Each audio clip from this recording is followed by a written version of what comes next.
Welcome back, everybody. So to kind of continue my videos on the paper mill project, I wanted to share a little bit of behind the scenes on editing these photos. So today we're going to jump into Lightroom.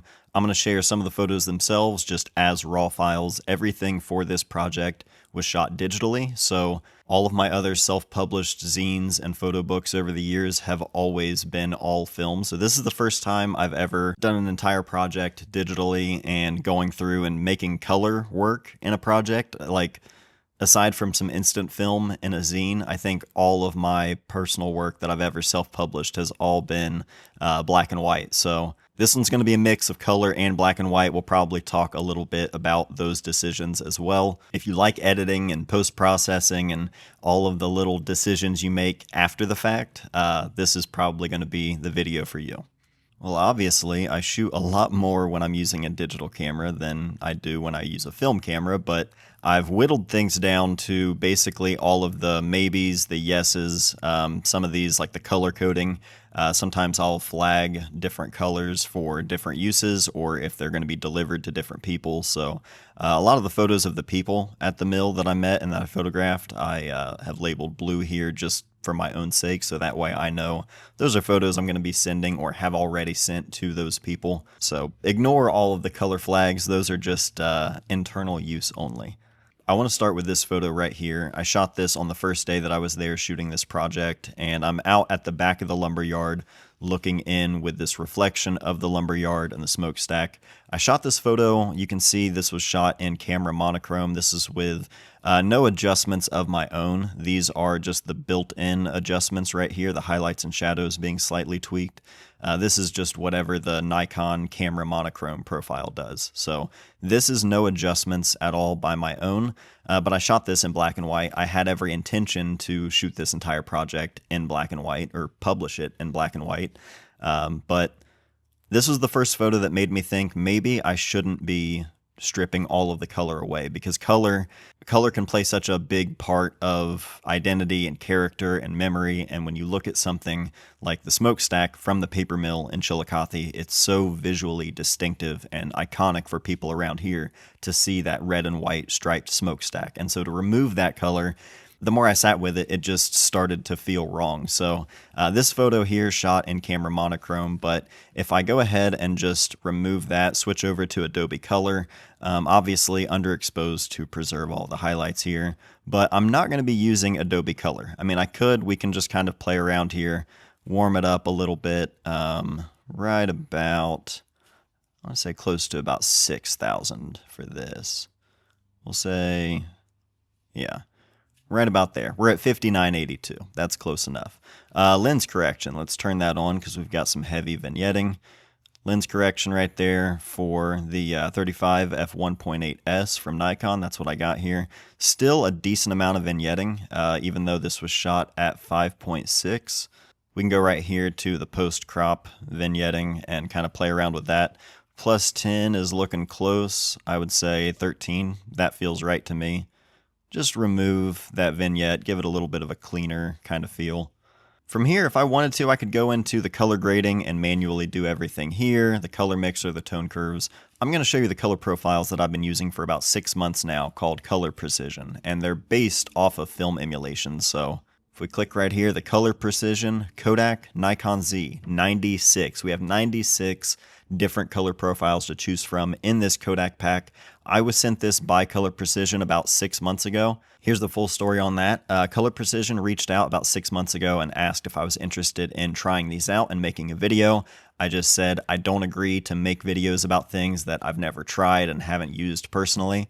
If you feel confident in it, you're more than welcome to send it over to me and I'll try it out. If I like it, maybe I'll share it. I can't promise anything. I'm not just going to guarantee that because I get offers to just try this, make a video about this all the time, and I'm very, very picky. So he said that's totally understandable. Check him out and just give me any feedback you have. Even if you don't want to share anything with your audience, I would just love to get your feedback. I want to make these as good as possible. So here we are 6 months later, and I have been planning on sharing them at some point since I started because I immediately just really appreciated how clean a lot of these are, and some of them are much more aggressive than others, but with the color profiles, you can always, dial that amount back in. So you can see here there are a lot of options, everything from negative EVs to plus EVs. So depending on how you want the exposure to look based on how you would have exposed the film, there's a lot of different options here. I have basically whittled it down to my favorites. And that's what we're going to be working off of today, because these are the ones that I feel like they fit the kind of look I typically like to go for. Now I know I'm going to bring my exposure up a decent amount, and I'm going to pull the highlights back to about right there. We're going to start there as we go through this list of favorites here. And I'm just going to go through, and this is how I do it pretty much anytime I'm editing. I just go through and highlight and hover over all of these favorite profiles, and I just kind of get a feel for which direction I'm leaning, I guess. And for this one, I think we're going to do the Ultramax Noritsu. And we might dial that back just a little bit to about 80. Zoom in a little bit here. I've got my J key. I'm always using the J key in Lightroom to see where I'm clipping. So in the shadows down here, I really want to pull a little bit more of that information out. If any of that goes to pure black, I don't mind. I don't want it to feel too flat. That to me is starting to feel a little too flat. So bring the shadows back in a little bit, and I'm just going to lift the black point up instead. And a lot of this is literally that, just going by feel. And maybe bring the sharpness up to 20, just a little bit. I don't want it to be too crunchy. But yeah. Now here's one I tried to do in color, but I ended up going with a black and white edit instead. You can see I've got an Ultramax edit on this one. One thing with color, you can't control the color that's in your scene oftentimes, and in an environment like this, a lot of high-vis wear, so this orange shirt here, especially where he's standing and the light in this one, I just don't like the way the color looks and feels here, so going with more of a black and white edit, and again, all the black and white edits, I'm just using the Nikon camera monochrome profile. I'm not converting these to Adobe monochrome. Color Precision does have a black and white pack that's coming, I think, next year. But right now, all the black and white edits, I just use the built-in camera monochrome profile, and I can make my further adjustments in Lightroom from there. But again, the point of sharing this one is I think the black and white edit just looks much better as opposed to the color edit based on the color that's in the scene. So that's another thing that I try to keep in mind when I'm going through the edits. This is an interior shot that I really liked. First thing I'm going to do is crop this to a 4:3 and kind of line it up more with what I had in mind. I gave myself a lot of options when I was shooting digitally. That was a really liberating thing, to shoot a project without having to worry about the cost and time with the film. I'm also going to come down here and there we go. Just slightly adjust that vertical horizon, just ever so slightly. +5, that's it, that's all I need. Now, if I don't adjust my exposure now, and I go over here and hover over all of these favorites, you can see it's going to be way, way, way too dark to get an honest representation. Again, with digital, I always underexpose just to preserve the highlights. The shadow recovery is so much easier, and the last thing I want to do is clip highlights because it just looks bad. Depending on what it is, of course, but overall, if you have some really like glaringly blown out highlights, it's just way too distracting. So I know I'm definitely going to pull the contrast back, but I kind of like the way this Portrait 800 is feeling. It's very moody. All right, let's bring this contrast back. I like that. I don't want to bring the exposure up too bright because this is obviously a really dim room. So I want to kind of keep it feeling how it feels in person. Feel good with that one. Another two to compare here, we've got a black and white and a color version. The color version, the greens and yellows of this machine, I feel like they just stand out so much more. And when you walk through the paper mill, seeing these machines, having that distinct color just running the entire length of these buildings, these machines are massive. And so that environment takes on the color and hues of those machines because all of the light in there is reflecting off of these, different surfaces. And so this was another instance where the black and white, really high contrast edit, and I think this like industrial feel, it works, it fits, it makes sense, but Again, removing the color from it, I just think the color adds that atmosphere so much more. Walking through the mill is like a maze. That place is so much bigger than you could ever imagine just driving around it. For my entire life, never actually walking from one end to the other inside, underground, up above, like there are so many different levels and tunnels. It was fascinating to walk through there, but I liked this one here of this guy coming through on the cart. Shot it at a 30th of a second to try and get just a little bit of motion, and I was happy with how this one turned out. Let's go through, let's see. I like the warm kind of feel of color plus right away. Let me bring my exposure up and maybe the contrast down right out of the gate, just so it's not so harsh, because this was, again, a really dingy, low light scenario. Color plus, I like the warmth of that one. And the gold. Again, we're just going off of feel, just looking at the photo and going with our gut, seeing which way we're leaning. I do like that Portrait 800 one, though. I'm going to click that for now. So if I select that one, now it's selected. Now I can just kind of go back and forth between two at a time. So I can look at Portrait 800 compared to gold. Do I like the warmth?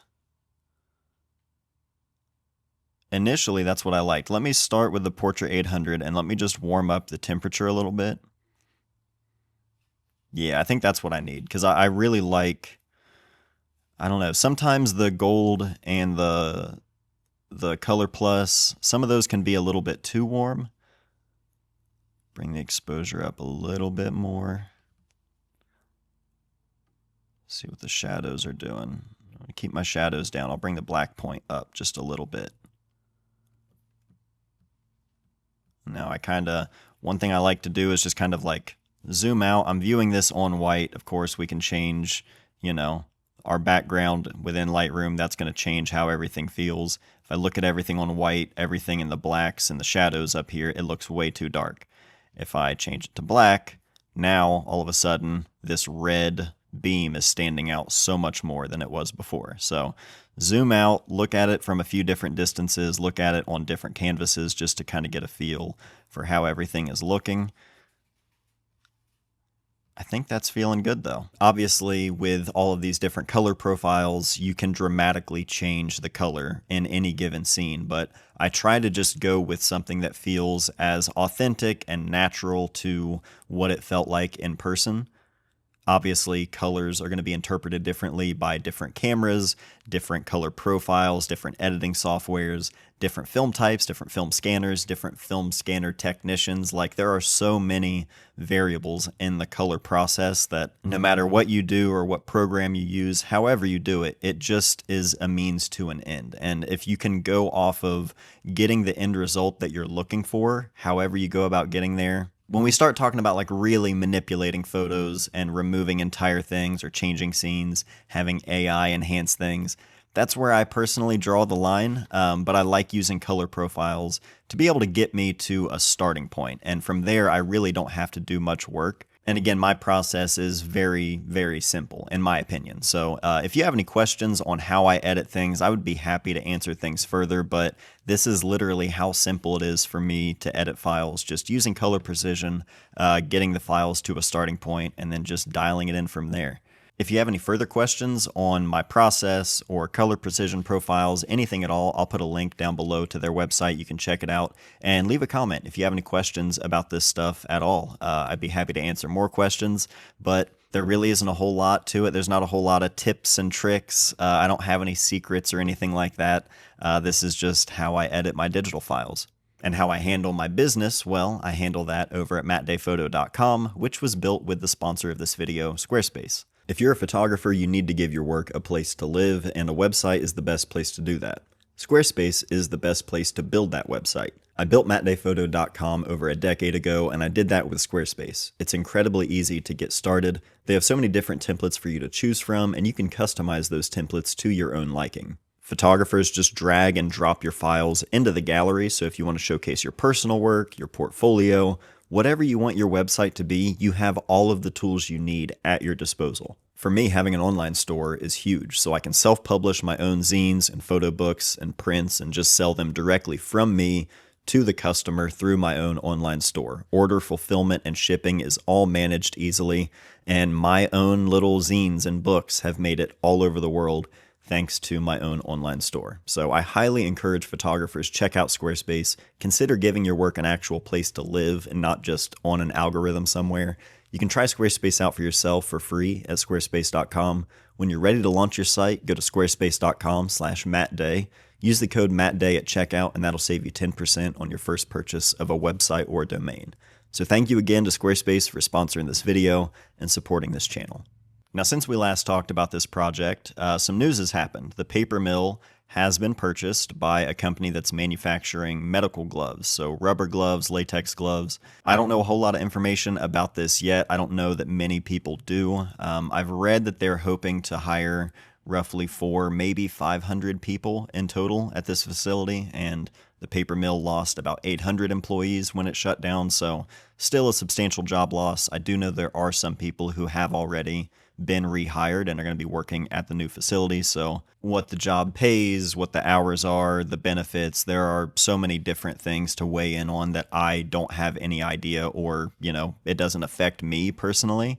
It's hard to say, what this is going to be, because the paper mill was in operation for over 100 years making one thing. So to see it and imagine it operating as anything other than that and trying to, look into the future, it's really hard to tell what this next chapter will look like. But obviously, hopefully, it'll all be great for the people involved. But the chapter of making paper is over. And so I'm going to be making this zine. I believe I'm going to be titling it Paper Made. That's the idea, or that's just the title that's just been in my mind for a while now. And now knowing that paper is officially not going to be continuing there was always a hope that maybe there was someone who would buy it and keep that going.